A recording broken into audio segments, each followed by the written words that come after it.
Donc, merci à toutes et tous d'être présents pour ce webinaire. Donc, il est organisé par le E2 EDIA du pôle Aerospace Valley, en partenariat avec l'agence ADOC, le CERFAX et l'EDIH Occitania. Notre objectif aujourd'hui, c'est de vous présenter des retours d'expérience en programmation quantique qui ont été faits dans le monde de l'industrie. Donc, pour cela, on aura 3 présentations. Donc, d'abord, Airbus avec Emmanuel qui vous présentera un cas sur la chimie. Ensuite, ce sera au tour de Lucas de Soprasteria. Et après, on aura Olivier de Eviden. Et donc, après ces 3 présentations, Jasper Krauser viendra vous présenter le challenge quantique de Airbus en partenariat avec BMW. Emmanuel, je te laisse la parole. Oui, bien sûr, Corentin. So, mon présentation, il est en anglais. I'm Emanuele Marsili. I'm a quantum computer scientist in Airbus. And today I'm going to talk about what are the potential impact on aerospace of quantum computing. I'm not alone, as Corentin said, there is also Jasper Krauser here with me from Airbus as well. He's a quantum coordinator in Airbus, and he will present some exciting news, I would say, at the very end of the Café Techno program. So without further ado, let's see why we are interested in quantum computing. Corentin? Yeah. So aerospace industry has very high computational needs. So there are several parts of the business that require expensive calculation to be performed. These include, for instance, structural modeling, also use of big data for optimization purposes, data intelligence, but also clearly artificial intelligence. So the usage of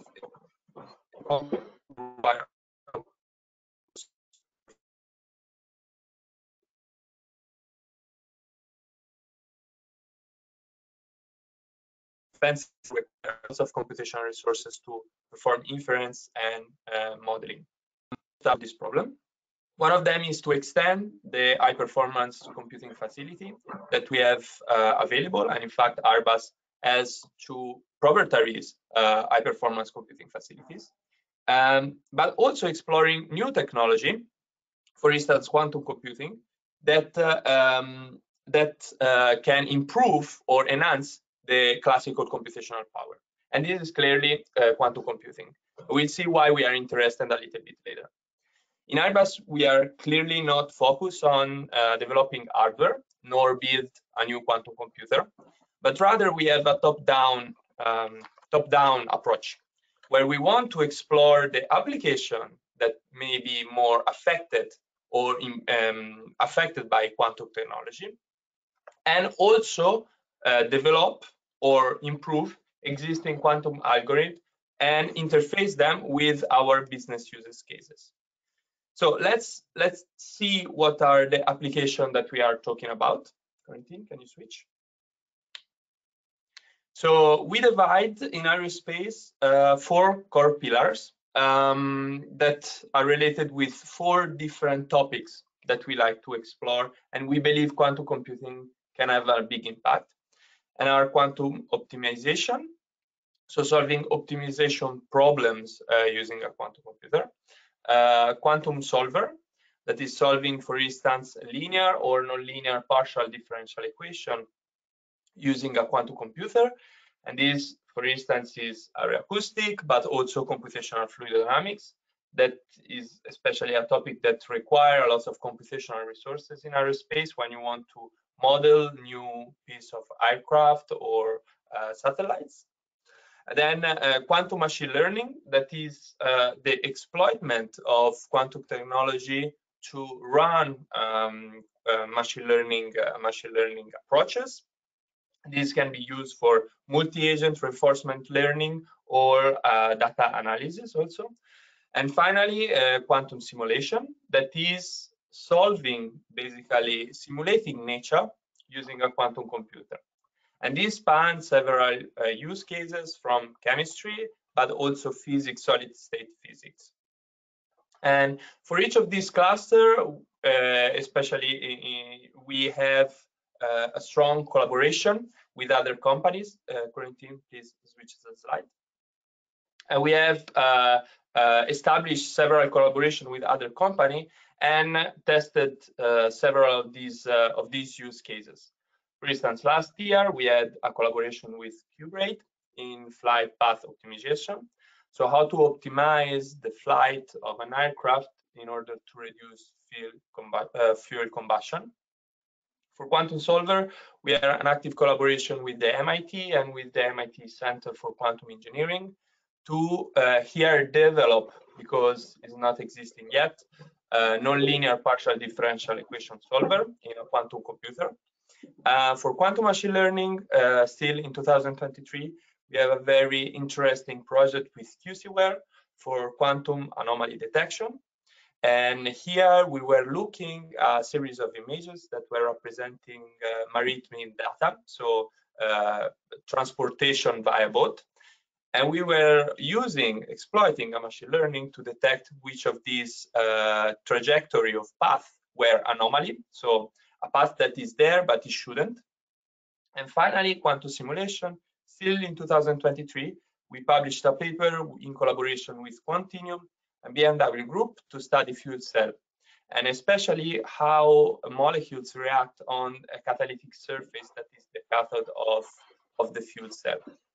Since I'm a quantum chemistry as a background, is my bread and butter to understand this chemical system, and I would like to explore a little bit more about fuel cell modeling. Perfect. So in Airbus, but in aerospace, we have an interesting goal that is to decarbonize our flight. And this can be done in several ways, but one of the most promising new fuel, green fuel, is sustainable hydrogen. This, in fact, is pretty clean because upon combustion does not really release any greenhouse gases or pollutants, like carbon dioxide or nitrogen oxides. And it works in a completely different way if we use fuel cell. So in fact, a fuel cell combusts hydrogen in a very specific way. And how it works is we have two different plates. One is a cathode and one is an anode. And at the anode, the hydrogen is oxidized, while at the cathode, the oxygen is reduced. And the combination of these two reactions allow for an establishment of an electric voltage that ultimately is what allow an electric engine to work. However, there is a problem because this reaction to be used in aviation have to be performed and occur very, very efficiently to exploit all the chemical energy of both hydrogen and oxygen. And unfortunately, in particular at the cathode, where the oxygen is reduced, this is not really the case because current fuel cell suffer of a big overpotential. Therefore, we lose some of this power. And how we can improve or try to understand why this happened? Well, one possible way is go to a chemistry lab and do a lot of very expensive experiment. Or possibly another, maybe more efficient way is to perform simulation. And this is the task of quantum chemistry. Which slide, please, Corentin.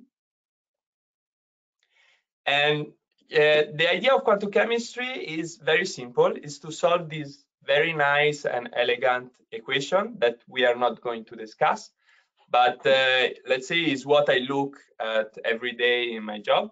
And the idea here is to simulate how particles that are contained in a molecule, that are electrons and nuclei, moves.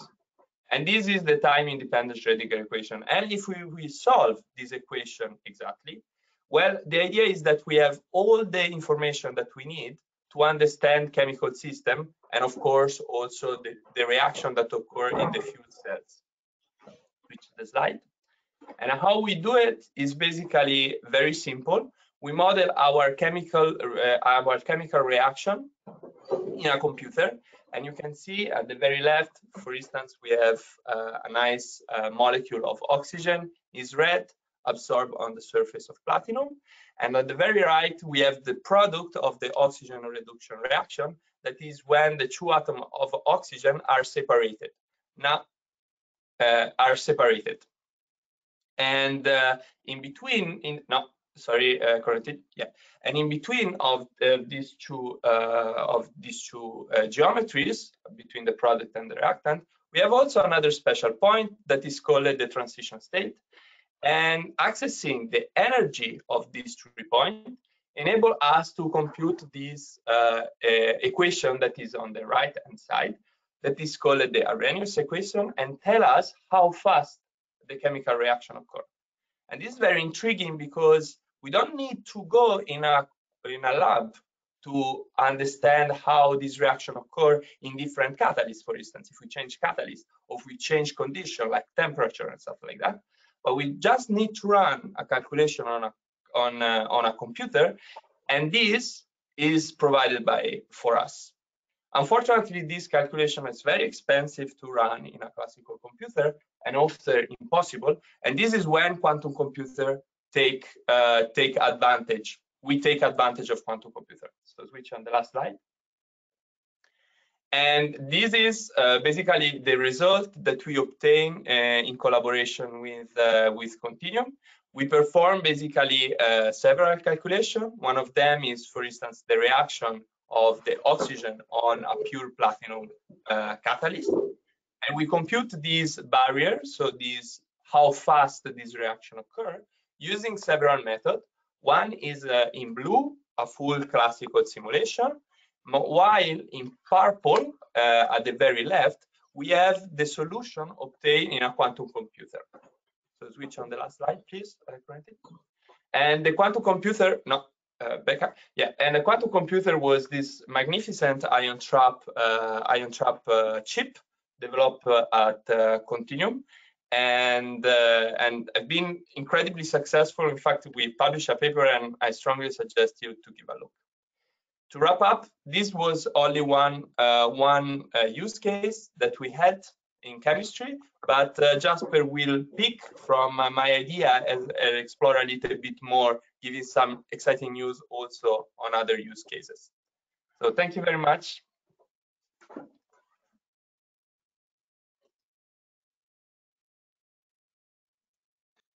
Bonjour à tous. I will bring Lucas. Yeah, thank you. Bonjour à tous, je suis Colin Lucas, ingénieur chez Soprasteria.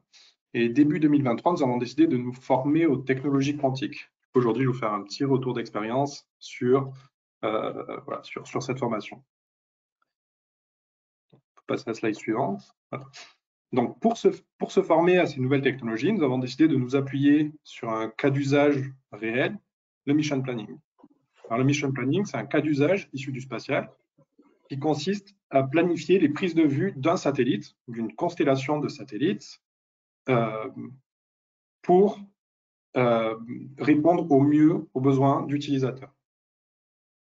Donc, c'est un problème de recherche opérationnelle et d'optimisation sous contrainte, et avec l'agrandissement, avec le nombre croissant de satellites dans les constellations de satellites, le problème devient très compliqué, voire impossible à résoudre avec la programmation classique. Donc, il nous faut une solution pour pouvoir répondre à ce problème, et nous pensons que le quantique est une solution. On va passer au slide suivant. Merci. Donc, pour se former, nous sommes passés par un tutoriel de Microsoft qui s'appelle Quantum Cotas. C'est un tutoriel de Microsoft, donc, qui est à la fois relativement court, c'est-à-dire qui n'est pas trop lent, trop théorique, avec pas mal d'exemples pratiques, et tout en ayant des ressources pour couvrir les prérequis mathématiques nécessaires. Donc, on a suivi ce tutoriel. Alors, évidemment, la programmation quantique, c'est un changement de paradigme, donc des concepts très différents de la programmation classique. Et donc, une seule ressource ne nous a pas suffi, il a fallu qu'on aille sur Internet trouver d'autres ressources. Pour se former à la programmation quantique, on a utilisé aussi beaucoup, à ne pas sous-estimer, les simulateurs quantiques qui vous permettent d'exécuter des programmes quantiques sur un ordinateur classique mais surtout de voir l'état des qubits lors de l'exécution du programme et donc de mieux comprendre ces nouveaux concepts. Donc, nos conseils pour vous former aux technologies quantiques, ce serait d'abord de couvrir les prérequis, de couvrir les compétences nécessaires, à savoir l'algèbre linéaire et l'arithmétique complexe, donc des compétences mathématiques. Il y a une chose à savoir, c'est que cette formation quantique, c'est en réalité un nouveau domaine. Il grandit très rapidement, mais un nouveau domaine quand même. Et donc, la théorie et la pratique sont très proches. Donc, pour bien pouvoir faire la programmation quantique, il n'y a pas énormément de niveaux d'abstraction et il vous faudra ces compétences mathématiques pour comprendre tous ces concepts. Alors, de manière optionnelle, il y a d'autres compétences qui vous seront très utiles, typiquement des connaissances en physique quantique. Comme j'ai dit, c'est un changement de paradigme. Et donc, si vous avez déjà des connaissances sur ces concepts très différents de ce qu'on a l'habitude de manipuler avec la programmation classique, la tâche vous sera grandement facilitée. Des connaissances en programmation bas niveau sont aussi les bienvenues, en effet. Ces nouveaux langages vous demanderont de manipuler des registres de qubits, la plupart du temps, en tout cas pour tout ce qui est programmation quantique à porte, ce type d'ordinateur quantique, et des compétences de modélisation. En effet, ce changement de paradigme, donc ce changement de façon de penser, va vous demander de modéliser vos problèmes de manière différente pour pouvoir tirer parti au maximum de ces nouvelles technologies. Une fois que ces prérequis sont couverts, vous pourrez commencer donc réellement à apprendre la programmation quantique à l'aide, par exemple, du tutoriel de Microsoft Quantum Katas, mais vous avez aussi d'autres sources, comme par exemple Introduction to Quantum Information Science, qui est un cours d'université par Arthur Eckert, qui est disponible gratuitement sur Internet en vidéo ou sous format e-book. Le textbook Qiskit de IBM est aussi une ressource assez solide lorsqu'il faut apprendre la programmation quantique. Et il y a aussi une série d'articles par Andy Matsushak et Michael Nielsen, qui est Quantum Computing for Very Curious, qui est aussi de grande qualité. On va passer au slide suivant. Donc, une fois que vous aurez commencé à apprendre la programmation quantique et que vous aurez expérimenté avec des simulateurs, vous voudrez sûrement exécuter vos programmes sur de vrais ordinateurs quantiques. Et pas si simple que ça. En fait, il y a peu de ressources disponibles par rapport aux ordinateurs classiques, évidemment, et de plus en plus d'utilisateurs. De plus, la maturité des différents ordinateurs quantiques est assez différente. Donc, certains ordinateurs seront plus prompts à l'erreur, d'autres auront moins de qubits. Et donc, ça veut dire qu'il y aura des ordinateurs qui auront beaucoup et de plus en plus de demandes d'exécution d'algorithmes quantiques. Donc, il est possible, voire probable, que vous ayez des files d'attente qui peuvent aller de quelques minutes à quelques heures, voire quelques jours, pour que votre algorithme quantique soit exécuté sur un ordinateur quantique. Alors, en fonction de l'ordinateur quantique, évidemment. Il faut aussi noter que les technologies sont très différentes d'un ordinateur quantique à l'autre. Il y a beaucoup de constructeurs différents et ils ne se sont pas mis d'accord sur un langage de programmation universel. Donc, si vous voulez exécuter votre algorithme quantique sur différents ordinateurs, il est probable que vous deviez le réécrire dans différents langages et que vous deviez repenser certaines parties du programme pour s'adapter aux spécificités de chaque ordinateur quantique. Donc, pour réaliser cet exercice, je reviens sur l'idée du simulateur quantique. Le simulateur quantique vous sera d'une grande aide, cette fois-ci non plus pour visualiser l'état des qubits lors de l'exécution du programme, mais pour vérifier avec un nombre réduit de qubits que votre algorithme s'exécute bel et bien. Et donc, vous n'ayez pas gaspillé plusieurs jours d'attente pour accéder à un ordinateur quantique, pour avoir un résultat qui ne vous convient pas au final. On peut passer au slide suivant. Alors, du coup, notre vision de la programmation quantique, pour nous, à l'heure actuelle, il est possible de réaliser des solutions industrialisées basées sur le quantique, notamment à l'aide de certaines entreprises comme D-Wave, et surtout dans deux domaines à l'heure actuelle. D'un côté, il y a la simulation quantique, donc, par exemple la physique ou la chimie, qui va consister à simuler le comportement de certains matériaux, ou alors en biologie et médecine, la simulation va permettre de simuler le comportement de certaines enzymes et la création de nouveaux médicaments. De notre côté, il y aura aussi il y a déjà des problèmes d'optimisation complexes qui sont difficiles à résoudre avec la programmation classique et qui seront possibles de résoudre avec la programmation quantique. Je vous ai parlé du mission planning sur mon premier slide, mais on peut aussi parler d'un autre projet que nous sommes actuellement en train de réaliser, qui consiste à faire de la détection de bateaux à l'aide d'un algorithme hybride. Donc, dans un premier temps, nous avons un algorithme embarqué d'intelligence artificielle sur un satellite qui va faire un premier traitement des images, puis un deuxième algorithme au sol quantique qui va affiner ces résultats pour les rendre plus précis. Aujourd'hui, la plupart des ordinateurs quantiques ont quand même un problème récurrent, c'est la fiabilité de leurs qubits. En effet, ces qubits peuvent changer d'état, peuvent perdre leur superposition quantique, ce qu'on appelle, et donc perdre leur capacité à faire du quantique et donc fausser les résultats. Aujourd'hui, c'est quand même un axe de recherche principal pour tout ce qui est ordinateur quantique. Donc, que ce soit au niveau des algorithmes pour mitiger ces erreurs ou au niveau des constructeurs d'ordinateurs quantiques pour réduire à la base ces erreurs. Notre conseil, ce serait de commencer maintenant à former des ressources à la programmation quantique, d'une part, pour que vous puissiez identifier les problèmes qui pourraient être résolus avec la programmation quantique et pour lesquels la programmation quantique peut apporter un avantage, mais aussi pour pouvoir accélérer la vitesse à laquelle ce domaine avance. Merci pour votre attention. On peut passer au slide suivant, le dernier. Merci Lucas. Et du coup, ça va être au tour de Olivier maintenant de faire sa présentation. Super, merci à tous. Donc pour continuer un petit peu cette exploration autour du quantique, un petit peu l'approche d'Eviden. Donc moi je suis Olivier et je suis en charge pour Eviden de l'ensemble des activités calcul quantique pour Eviden sur la France. Slide suivant. Juste pour faire un lien d'ailleurs avec la position et le point donc de Lucas, c'est qu'aujourd'hui, la partie quantique est un sujet, je dirais, extrêmement encore en maturité. Il y a encore beaucoup de technologies. Il y a 3 grands modèles de programmation. On l'a un petit peu évoqué.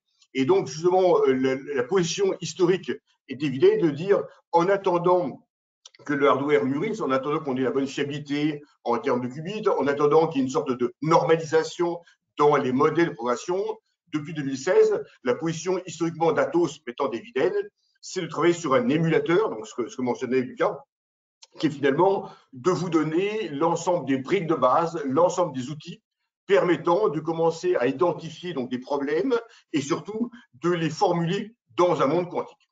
Et donc en 2 mots, et j'arrêterai là, l'offre, je dirais, Captiva, Eviden, elle est basée à la fois sur du hardware, une appliance, dans lequel, comme vous voyez en bas, il y a à la fois un côté hardware et surtout l'ensemble de briques de base qui vont vous permettre de développer des algorithmes quantiques, et cela, comme c'est rapidement marqué, à la fois pour des ordinateurs de type apport ou de type annealing, soit de type analogue, et surtout de vous fournir l'ensemble des éléments, je dirais, d'optimisation, de tuning, de scalabilité, de prise en compte de la topologie et des erreurs inhérentes actuellement au monde quantique. IAGO, effectivement, et ça fait une transition, on a une équipe d'expertise métier qui nous dit, finalement, on sait qu'il n'existe pas de portabilité applicative entre du classique et du quantique. Et la grande question, et c'est tout à fait le sens, je dirais, de ce webinaire aujourd'hui, c'est comment les applications classiques aujourd'hui doivent être ou devront être reformulées pour tirer parti des futures machines quantiques. Slide suivant, s'il te plaît. Alors, l'objectif aujourd'hui, et ça fait un peu le pendant de ce que présentait Emanuele en introduction, c'est le secteur de l'automobile. Donc, vous avez vu que dans le secteur de l'aérospatial, chez Airbus, par exemple, il y a beaucoup de sujets qui sont potentiellement éligibles au quantique. Et ce que j'ai voulu ici, c'est faire un petit peu le pendant, je dirais, dans un autre grand secteur qui est celui de l'automobile. Donc, je commence par une vision qui est produite par McKinsey, qui est un petit peu, et là vous voyez un certain nombre de constructeurs, je dirais, mondiaux, et je n'ai pas mis effectivement les constructeurs français pour des raisons de confidentialité actuellement, quels sont aujourd'hui les grands domaines, je dirais, dans l'industrie automobile qui potentiellement pourront ou pourraient tirer parti du quantique. Je vais revenir dans quelques instants sur tout ce qui est CFD, donc mécanique des fluides, mais comme vous le voyez, il y a plein d'autres domaines, à la fois calculatoires type CFD, mais aussi des problèmes d'optimisation, comme tout ce qui est routage, tout ce qui est optimisation de trafic. Bien sûr, il y a un grand sujet, et ça a été aussi évoqué par Emmanuel, sur tout ce qui est sciences des matériaux, qui effectivement, la conception de nouveaux matériaux, à la fois matériel au sens de la voiture elle-même, aussi tout ce qui est pneus, effectivement, est un vrai sujet. Il y a aussi un grand sujet, on va y revenir, autour de tout ce qui est batterie, qui est la conception de nouvelles batteries, typiquement pour les véhicules électriques, qui permettront d'avoir demain des autonomies 2 fois, 10 fois supérieures à ce qu'on sait aujourd'hui, dans des volumes, dans des empreintes de volume beaucoup plus faibles et donc effectivement beaucoup moins encombrants et beaucoup de bois. Et puis aussi un sujet important, on pourrait venir au tout ce qui est analyse prédictive. Donc bref, en introduction, vous montrer qu'il y a vraiment beaucoup de domaines effectivement qui sont éligibles au quantique. Et c'est ça un petit peu finalement la bonne nouvelle qu'on peut avoir sur le quantique, c'est qu'on s'aperçoit que l'informatique quantique ou l'algorithmique quantique va adresser un très grand nombre de domaines. Et c'est ça un peu la bonne nouvelle, parce qu'il y a encore 10 ans, on pensait quand même que l'informatique quantique serait plutôt un secteur de niche. On s'aperçoit qu'il y a beaucoup de domaines qui sont effectivement des domaines potentiellement éligibles au quantique. Slide suivant, s'il te plaît. Alors, aujourd'hui, nous, on travaille, Eviden, sur 3 grands sujets, effectivement. Avec le secteur mobile, j'étais intervenu, comme c'est marqué en haut à droite, l'année dernière, dans le cadre de la société des ingénieurs d'automobile, SIA en France, qui justement réfléchit sur l'importance et l'évolution de l'industrie automobile, en particulier sur les nouvelles technologies, en particulier le quantique. Et comme vous le voyez aujourd'hui, il y a des grands thèmes qui apparaissent. Le premier, je vais revenir, c'est tout ce qui est la résolution d'équations différentielles. Alors, ce sujet-là n'est pas inhérent au monde de l'automobile. On le trouve évidemment dans l'aérospatiale, on le trouve bien sûr dans le monde de la combustion. C'est un vrai sujet aujourd'hui, je vais revenir, quelle est la formulation, je dirais, quantique d'un problème de CFD. Et on verra que ce n'est pas simple et qu'aujourd'hui, on est encore très loin d'avoir abouti, mais il y a des premières bonnes sensibilités, des bonnes ondes, si je puis me permettre, qui permettent de penser que quand on aura la bonne techno quantique, on sera capable d'adresser quantiquement la résolution de débit. Il y a un vrai sujet, c'était aussi évoqué par Emmanuel, qui est toute la partie sciences des matériaux et chimie. Donc, on sait bien qu'effectivement, le monde quantique, effectivement, est un monde, je dirais, microscopique, et que bien sûr, tous les phénomènes, je dirais, microscopiques qui nous entourent sont des fondamentaux du quantique. Donc, très clairement, adresser ce type de problème-là avec une approche quantique a beaucoup de sens. Et il y a, on va y revenir, beaucoup de sujets dans la partie sciences des matériaux, chimie, autour du quantique. Un sujet qui est, pour le coup, de très long terme, c'est tout ce qui est crash. Vous savez que quand on commercialise une voiture ou un élément, même pour l'avion, hein, on doit, je dirais, se conformer des crash tests. Justement, on doit s'assurer que si le véhicule heurte un mur, un poteau, la déformation va être absorbée par l'environnement, je dirais, de la voiture pour maximiser effectivement l'habitacle et donc protéger au mieux l'ensemble des passagers. Et donc, cette partie crash, c'est un vrai sujet, effectivement, dans beaucoup d'industries. Et donc, il y a aussi des réflexions aujourd'hui sur la capacité que l'on aura demain d'utiliser du quantique pour du crash test. J'ai mis que c'est un sujet long terme, parce que très clairement, un des points, on n'aura pas le temps de l'aborder aujourd'hui dans le quantique, c'est qu'il y a 2 aspects. La partie calcul, au sens algorithmique, et la partie data. Et malheureusement, on sait qu'aujourd'hui, un des freins, je dirais, à l'algorithmique quantique, c'est la capacité que l'on a de faire, entre guillemets, ingérer à une machine quantique des très gros volumes de données. Or, dans le crash test, le prérequis, c'est typiquement, effectivement, la capacité que l'on a de fournir donc, des très gros volumes de données à des machines quantiques. Et ça, on sait aujourd'hui que c'est très compliqué pour différentes raisons, et en particulier par le fait qu'on n'a pas assez de qubits. Et puis, un dernier sujet aussi que je voudrais un petit peu attirer, qui est ce qu'on appelle l'hybridation. Aujourd'hui, vous savez que beaucoup des problèmes qu'on a abordés précédemment sont des sujets qu'on traite classiquement avec du HPC, donc des supercalculateurs. la question, c'est comment demain le quantique apporte un plus par rapport à ça. Et ce que j'ai mis sur ce slide-là, qui est qu'il y a un grand sujet autour de l'hybridation. On peut imaginer que demain, et on verra dans quelques instants, c'est quoi demain, le modèle, je dirais, le futur du calcul scientifique, ce soit donc toujours des calculateurs HPC comme on les connaît aujourd'hui, avec des extensions d'accélérateurs quantiques, exactement comme finalement un GPU peut être un accélérateur d'un CPU. Et c'est vraiment ça aujourd'hui, une des grandes directions quand on regarde un petit peu l'évolution du HPC, c'est vraiment le futur du quantique va passer sans doute par un accélérateur quantique, un QPU, dans le jargon, qui est un accélérateur d'un CPU. Et un point important, c'est que j'ai mis dans ce slide que j'ai abusivement, on dirait, volé à Olivier Zrati, on voit effectivement qu'il y a deux mondes. Il y a celui qui va historiquement rester toujours dans la partie HPC, c'est-à-dire celui des données, la partie I/O, la partie deep learning, et puis donc des sujets qui seront plutôt de type algorithmique, qui eux seront éligibles au quantique, donc la partie bleue du slide. Et ça, c'est un vrai sujet sur lequel il y a aujourd'hui beaucoup de réflexions sur ce qu'on appelle donc l'hybridation classique quantique.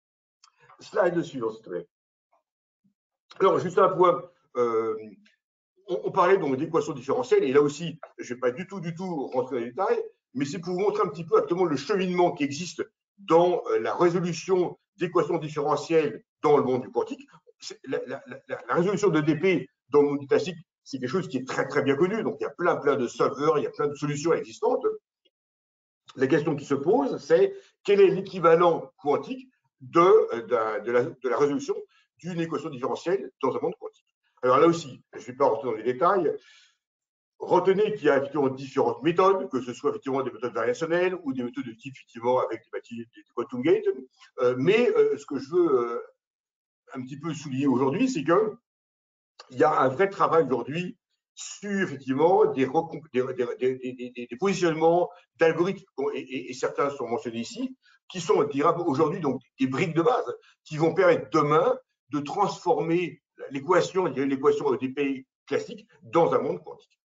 J'insiste sur le fait qu'aujourd'hui, ça c'est très théorique, que la résolution pratique d'une EDP en quantique est pratiquement impossible. Ce qu'on sait faire, c'est vraiment des modèles extrêmement simples. Aujourd'hui, nous, on a un partenariat avec l'ODERA et un partenaire qui s'appelle Colibri TD, où là, très clairement, ce qu'on va faire, c'est de la résolution d'équations différentielles, type une flamme, 1D. Donc, on est vraiment dans des modèles simplissimes, mais par contre, l'important est de comprendre qu'il existe une telle formulation pour le quantique. Et c'est ça un petit peu la bonne nouvelle, finalement, c'est que on voit de plus en plus l'algorithmique quantique évoluer vers des problèmes qui potentiellement pourront tirer parti des machines quantiques. Et à nouveau, dans quelques instants, je vous dirai c'est quoi un petit peu les échelles de temps dont on parle. Donc retenez que sur la partie EDP, beaucoup de choses. Un autre point pour la partie automobile, et ça aussi, ça a été un petit peu évoqué par Emmanuel en introduction, ce sont au-delà des sujets très calculatoires que je présentais, typiquement chimie ou la résolution d'EDP, il y a un grand sujet sur tout ce qui est optimisation combinatoire. Par exemple, effectivement, le process dans les usines, tout ce qui est effectivement véhicule autonome, tout ce qui est comment, effectivement, j'ai N usines de par le monde, comment, effectivement, j'approvisionne l'ensemble des pièces détachées pour alimenter mes usines. Et donc, tous ces problèmes d'inventaire, d'optimisation sont des vrais sujets dans le quantique. C'était un petit peu évoqué par Emmanuel et par Lucas, pardon. Ces modèles-là, en général, aujourd'hui, s'adresse plutôt avec une approche qu'on appelle donc des annihileurs ou des machines analogues, donc des classes de problèmes qui sont plutôt dans la recherche d'un optimum pour une fonction donnée. Et c'est ça typiquement les problèmes qui sont à gauche. Et il y a aussi des vrais sujets sur la partie quantum machine learning, qui est en gros l'utilisation typiquement de l'apprentissage des machines quantiques. C'était un petit peu évoqué aussi en introduction par Emmanuel. C'est un sujet qui est encore, je dirais, balbutiant, mais là aussi, je voulais insister sur le fait que ce sont quand même donc, des pistes sur lesquelles il y a de plus en plus de sujets qui évoluent, et en particulier, donc, il y a un grand thème, ce qu'on appelle donc, le QML, donc le Quantum Machine Learning, que sont à nouveau l'utilisation des futures machines quantiques pour tirer parti, effectivement, d'une approche de type machine learning. Et on va passer au dernier slide. Et ce qu'on avait souhaité avec Corentin, à la fin, était de dire, bon, on a fait un panorama un petit peu de certains domaines, de certains retours d'expérience. Juste pour finir, 2 mots sur un petit peu les échelles de temps. De quoi on parle? C'était mentionné à plusieurs reprises. Aujourd'hui, effectivement, le hardware quantique, ce qu'on appelle donc des FTQC, on est encore relativement loin d'avoir ces machines. C'est effectivement la machine idéale quantique avec le nombre de qubits qui va bien, avec des qualités de qubits qui vont bien, et je ne dirais rien de plus aujourd'hui. On est relativement loin, c'est plutôt 2030, 2035, 2040. Donc là, selon qu'on soit plus positif ou négatif, on est quand même dans des échelles de temps relativement loin.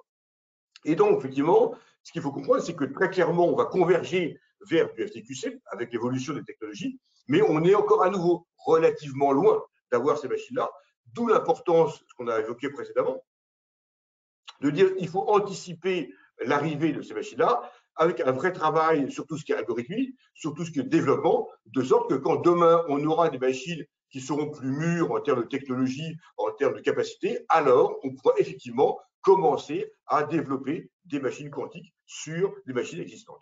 Et juste pour finir, aujourd'hui, on est dans un régime qu'on appelle le NISQ, avec donc des machines quantiques de taille intermédiaire.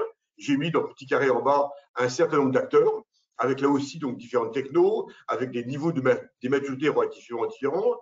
J'insiste quand même sur le fait qu'il y a un très bel écosystème en France autour du quantique, avec Pascal, Candela, Copy, Eisenbaum, C12, sur un très grand nombre des technologies du quantique. Donc, on a vraiment quelques très, très belles pépites en France sur le quantique. Et à côté, à nouveau, hein, c'est un peu la position d'Eviden, et à côté de la partie hardware que j'ai mentionnée, et bien retenez qu'il y a une volonté, ce que mentionnait effectivement Lucas, le besoin d'utiliser des émulateurs quantiques, c'est-à-dire en attendant que le hardware quantique puisse apporter l'intérêt et l'avantage qu'on espère. L'important aujourd'hui, c'est réellement tout le travail de l'algorithme quantique, et ça, effectivement, c'est vraiment l'approche d'Eviden au travers d'un émulateur, et c'est ça aussi un des bons moyens pour commencer à se former, c'est de commencer à travailler, d'accéder à des émulateurs, et c'est un sujet qu'on pourrait discuter en parallèle.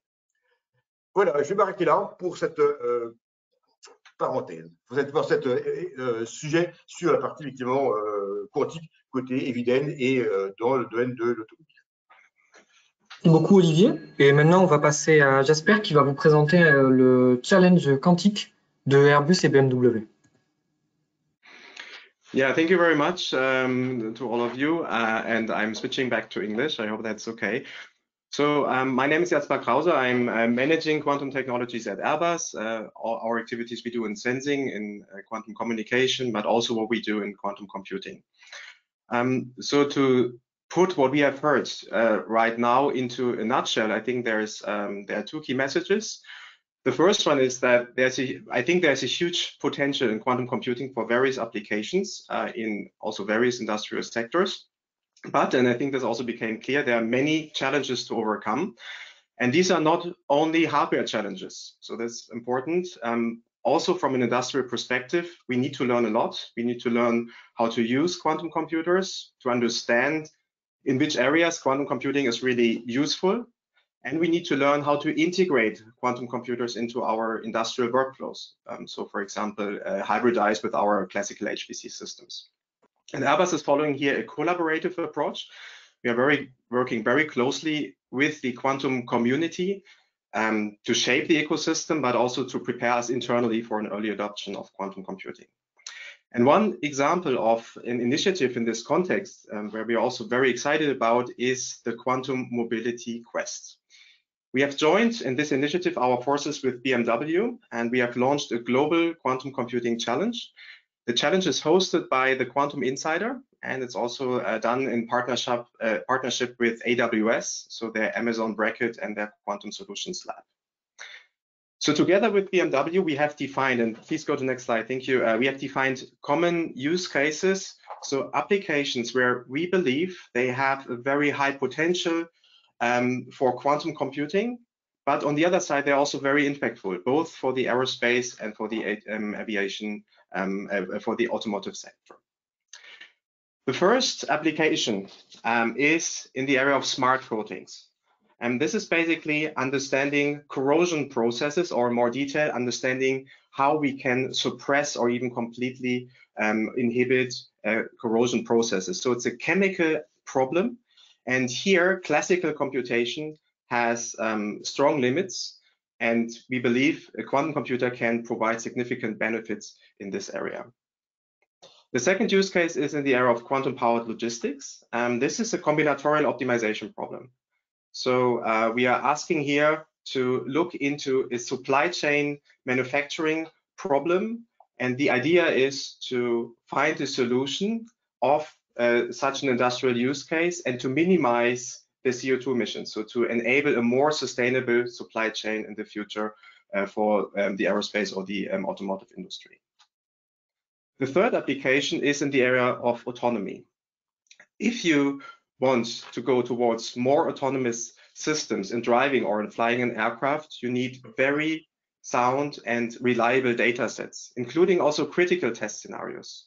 And here we are asking to use quantum machine learning methods to generate those scenarios, in particular critical test scenarios, where data cannot just be obtained from measurements, but we have to create them artificially. And the fourth use case is about predictive modeling. Here, we are asking participants to solve aeroacoustics or aerodynamic equations. And the objective is that we can, for example, in the future, reduce noise pollutions of our products or enhance the designs of our products to be, for example, more sustainable.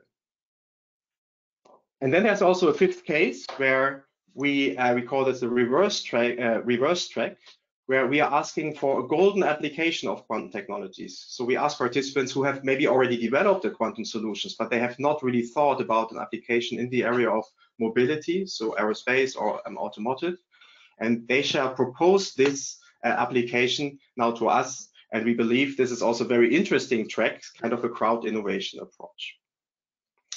So let me go to the timeline on the next slide. We have just opened our portal, so the landing page is now ready. You can download the problem statements. You can also submit to your solutions. The challenge is divided into two different phases. A first phase of 4 months, where participants can elaborate a theoretical framework.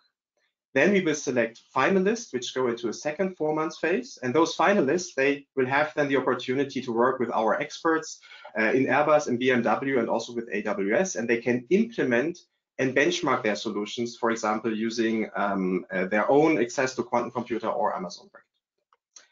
We will then also soon announce a jury with leading quantum computing experts and strategies. And this jury will then support us in selecting the winner. And there is a monetary prize at the end of this challenge with an overall budget of 150,000 euros, which will be awarded to the winning teams at the end of this year.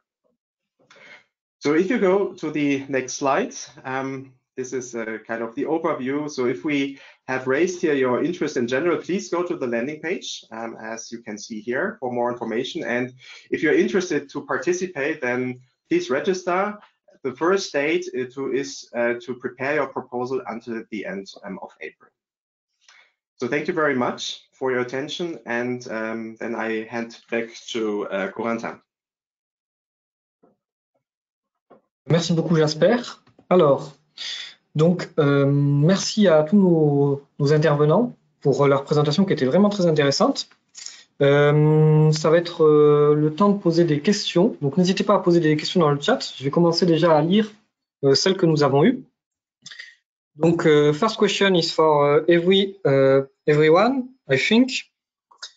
So, is there any utility to having a simulation and to practice in simulation when we know that the computer aren't following and won't be following for a few years? So what do you think of this? Just one point, I can start answering. You mean emulation, not simulation? It's different. Yes. Okay. Yes, I'm sure, and I think this is something we share. I think, as we said, today the maturity of hardware is not that yet. So the main objective today is to start identifying some use cases and start developing your algorithm. This is why emulation, and you have different solutions, and of course, Eviden is pushing one of them, is key to start developing your algorithm. And also something to take in mind that today, for Eviden, we can also embed in your emulation the noise of a given hardware. Is it very important? I mean, let's suppose you want to run on this hardware, you can anticipate this and embed in your emulation the noise of a given hardware. There is a second part to the question. Maybe if someone wants to answer this, it's is there any utility apart from the fact that you can train for the future with the emulation? Is it useful in any other way? For example, maybe I don't know, maybe you can consume less energy, or I don't know. Yes, Luca? Maybe I can answer that. So when you design a quantum program, before running it on a quantum computer, you want to make sure that it didn't make a mistake and that everything is running as you want. Because the resources are very sparse, and if you wait 5 days for an algorithm to run on a quantum computer, you want it to be perfect. And an emulator or simulator allows you to do just that, to make sure that your algorithm has no errors and that it runs perfectly. Maybe I can just give a very practical short answer. Again, if you want to use a quantum computer and you run your simulation, it's quite expensive. So it's nothing you can, you should just do try and error, as Lucas says. So it's really, so when we do quantum computing studies, we do a lot, let's say, on simulators, then on emulators. And the very last step at the moment is the quantum computer.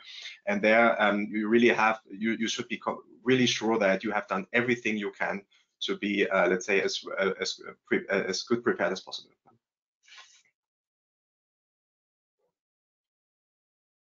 Est-ce qu'il y a d'autres questions que vous souhaiteriez poser à nos intervenants avant la fin de ce webinaire?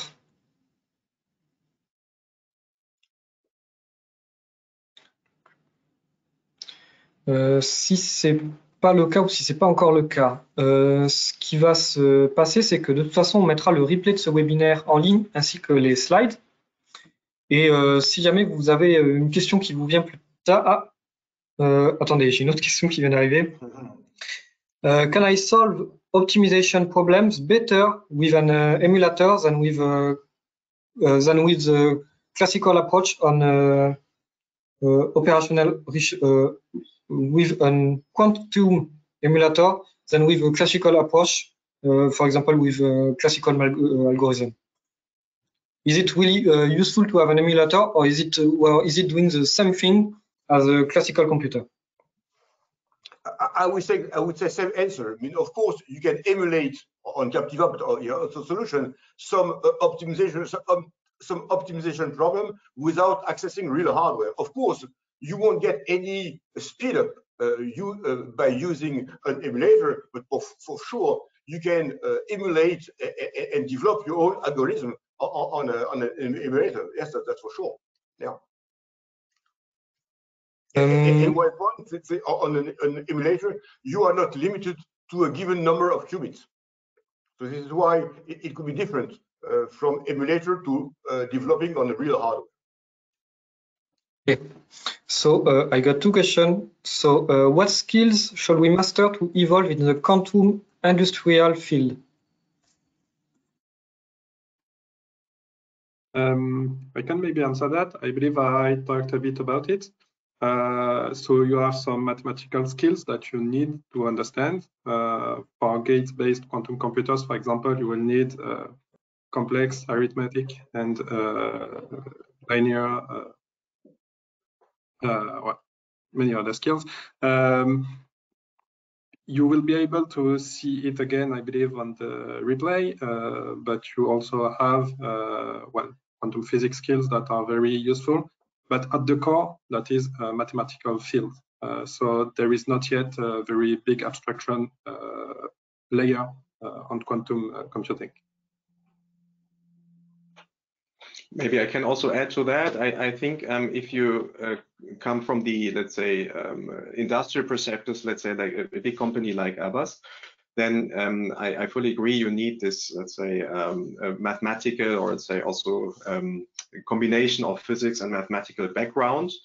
But there's also a lot we need to think about to use a quantum computer essentially in a company, to skill up our engineers, which are not quantum experts and will also not probably become quantum expert in the future. So we need to make sure over the next years that data scientists, people who work in, for example, computational fluid dynamics, that they get the skill set to translate their problems into a way that a quantum computer can tackle them. And this is going to be very challenging. So even if we have a quantum computer, and even if we have a few specialists, it's not yet enough. The adoption itself will require an overall training of the workforces we have. Okay, thank you. So another question is, which technology of qubit is most promising? So there are a few examples: laser, F-Center Josephson, and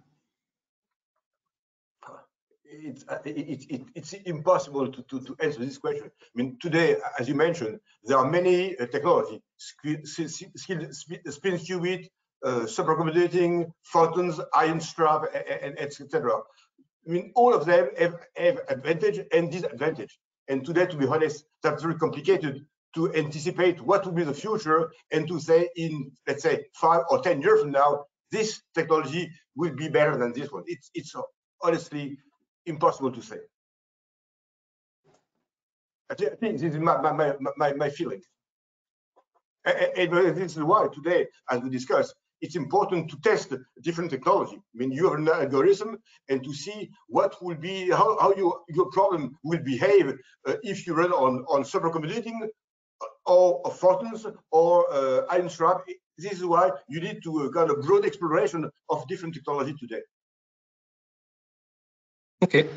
So another question: should we have the best and most efficient results if we manage to put the most calculations on the quantum computer and try to avoid hybrid classical quantum?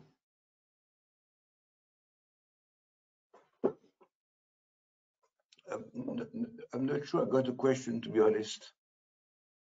I can repeat the question. So, should we have the best and most efficient results if we manage to put the most calculation on the quantum computer and try to avoid hybrid classical quantum?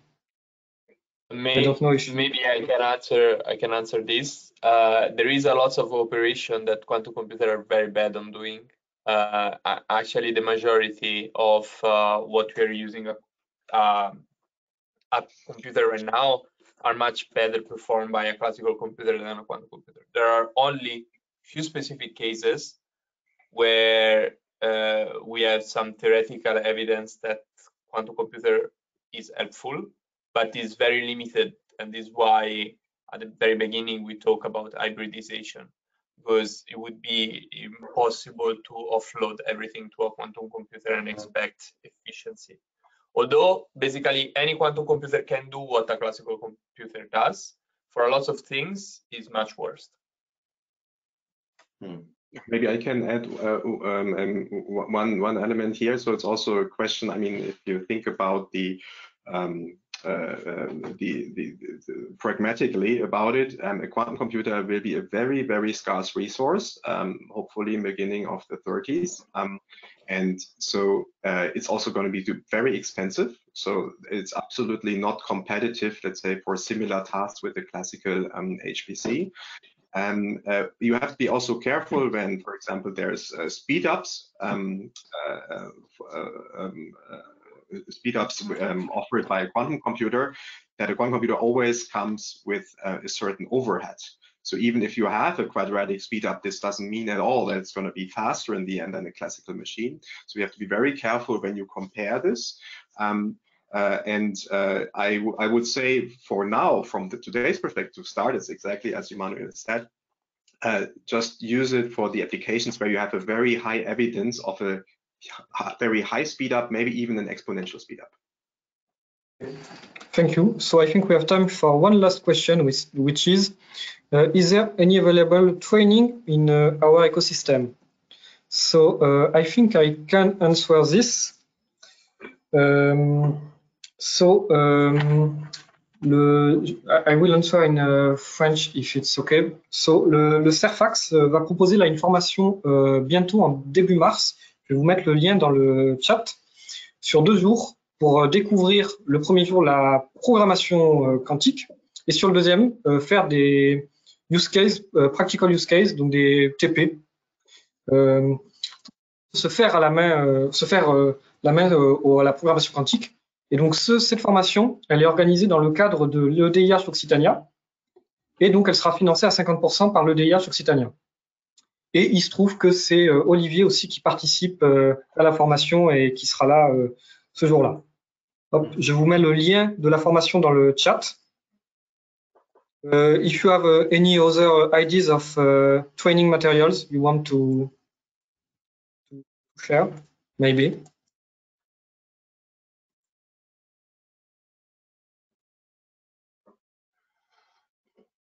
Well, if that's not the case, I will conclude. Donc, tout d'abord, un grand merci à nos 4 intervenants qui ont pris le temps de venir participer à ce webinaire et donc de présenter ce qui se fait dans l'industrie pour le moment en quantique et de nous donner une petite idée de comment va se passer la suite. Merci à nos 3 partenaires pour cet événement, donc ADOC, le CERFAX et Occitania. Merci à Jennifer de Aerospace Valley qui nous a aidé pour la partie technique et pour mettre en place ce webinaire. Et donc, si vous avez la moindre question à la suite de ce webinaire, des retours à nous faire, que ça vous intéresse, n'hésitez pas à m'envoyer un mail. On pourra par exemple faire une suite sur le quantique ou sur une autre thématique si ça vous intéresse. Et vous pouvez aussi me contacter pour toutes vos questions sur l'écosystème média, donc IA Data du pôle Aerospace Valley. Donc sur ce, je vous souhaite une bonne fin de journée et merci encore d'avoir participé et d'avoir assisté à ce webinaire. Merci.